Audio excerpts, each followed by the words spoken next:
Hello, welcome back. What we have here is a 85 or 86 International S1900, just like mine. Well, not just like mine. It also has a boom body with a boom on it. Anyway, the story here is that the owner, who is incidentally my neighbor, says that this truck used to run great. Then the story is that homeless people moved in underneath it, or a homeless person, and started a fire, and now the truck doesn't run so well. The engine barely runs, doesn't run without ether, doesn't start without ether, and now it hardly runs at all. And just come get it and get rid of it. So our visit today is going to be a little short. I think I was already here a few days ago. I collected the batteries, took them back to my shop and charged them up because I figured those batteries would be dead. It does have a DP466, and we're gonna just have a quick peek at it right here. It's a little icy right here. So one thing I noticed last time I was here was that the oil at the dipstick had no oil on it. Where is it? There it is, no oil on it. So that alone is not cause for despair. The engine has about 5 gallons of oil in it, and the dipstick only represents about the top gallon. So the first thing we're going to do is get under it and drain a little bit of the oil out to see what the quality of the oil is. If it's just black and dirty, sooty, that's fine. I'm going to plug it back in, put the drain plug back in, and just use that oil, top it off, and we'll be okay.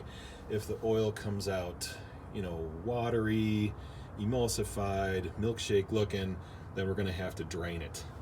The problem with that is I was unable to secure a couple of oil filters for this thing on my way over, primarily because I couldn't find a competent parts counter person to cross-reference the numbers I gave them to the numbers that they had.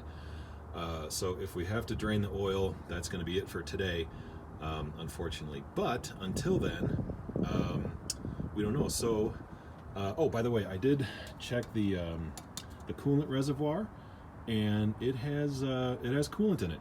So that suggests, if there's coolant in the reservoir, that suggests that at least the sleeves and the seals are okay. This is a wet sleeve engine, and the pistons move up and down in sleeves, and there's seals around the end of the sleeves that seal against the engine block, and that creates the water jacket. Anyway, if those seals are no good, this thing right here would be empty, and all that water would be in the oil pan. So, but we have coolant here, so I'm thinking that our sleeves are, at least for the moment, okay. Anyway, join me down below for the oil sample. Are we doing it? Okay, so we're down below.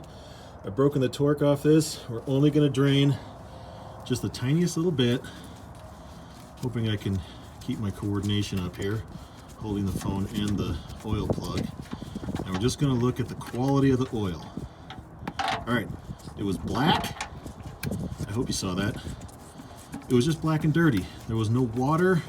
There was no sludge, nothing like that. It came out nice, so we're leaving it in. Okay, let's go back up top.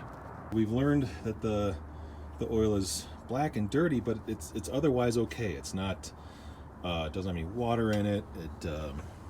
It's not sludgy or anything like that. It's just low. So I have, in this jug, I have about a half gallon of oil. I have a lot more in the truck, but this thing has about a half gallon in it. Let's pour it in and see how low that oil in the stick, how low the oil in the crankcase was. It's a little cool this morning. It's probably, I don't know, maybe 40, 45 out here. It's a lot warmer yesterday. Anyway, I have a little piece of foil there that's kind of getting in my way, but the oil's getting in there. Let me get a better angle on it. Get all that oil in there. All right, that's all the oil in there. All right, so we're going to let that drain, let all that oil get in there, and check the oil again. All right, so I ended up putting about a gallon of oil in to get a reasonable amount of oil to show up on the dipstick. So while not ideal, it's not bad. That means there was probably 3 or 4 gallons that was in the engine and working. So that probably means the engine is okay.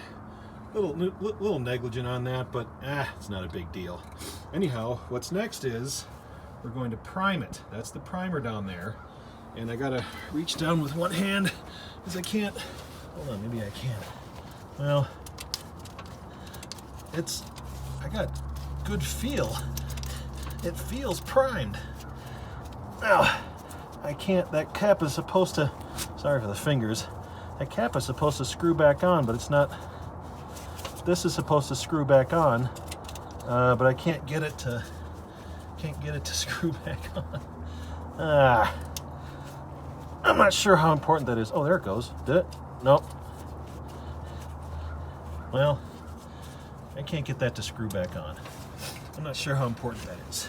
So, what we're going to do next is, I think I'm going to loosen the injectors a little bit and crack the fuel lines at the injectors so I can see fuel coming from the fuel pump out onto the at the top by the injectors. I'm having a hard time talking.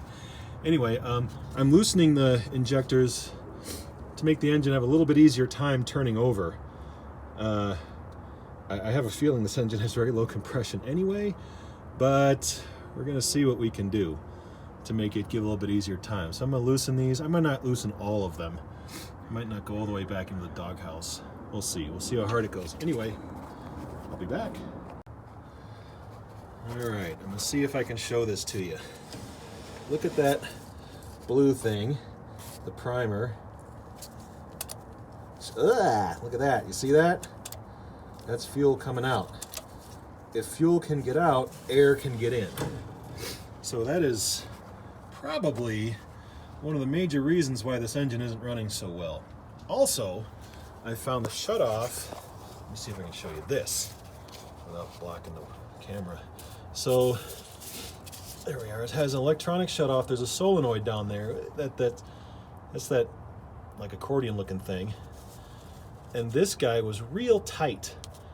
I loosened this up. It was held in the open position, like the partially open position like that, and it didn't want to move. So I just loosened this bolt, and now it's clicked back to the off position. Up against this screw is off for this pump. So it was stuck about there, and I'm kind of wondering if that was part of it too. So here's a couple pretty huge glaring issues. We're going to clear up those issues. We're at least going to try to reseal that. I don't know if I have the seals for it with me or not. We're going to give it a try. I don't know. We'll try.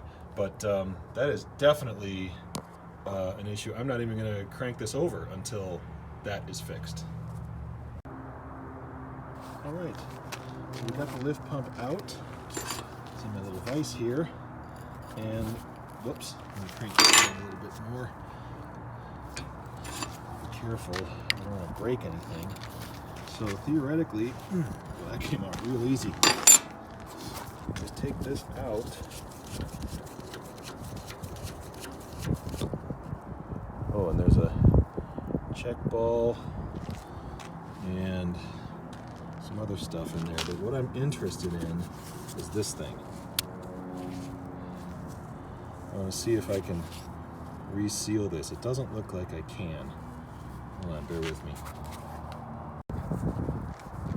Alright, this thing does come apart right here. Okay, it has a part number written right there, so if we screw this up, we can always get a new one. I'm having a hard time turning this. I wonder if it's spring-loaded. It doesn't feel like it is. It might be. Alright, definitely not spring-loaded. This thing just comes off. There's a gasket in there. Set that down right there. And there's the plunger. Okay. And I wonder, my problem is this. Let me see if I can get in there. Alright, well, I think I'm done for today because I can't take this any further apart. This cap looks like it unscrews from that shaft. If I clamp the shaft into here, I'm going to booger it up. So I think I'm just going to be left with ordering a new part. And like I said, I do have the part number right here. So I'm going to put that lift pump back into place. You know what? I'm going to take it back and clean it up. We'll do it later. But anyway, that's it for today. Stay tuned.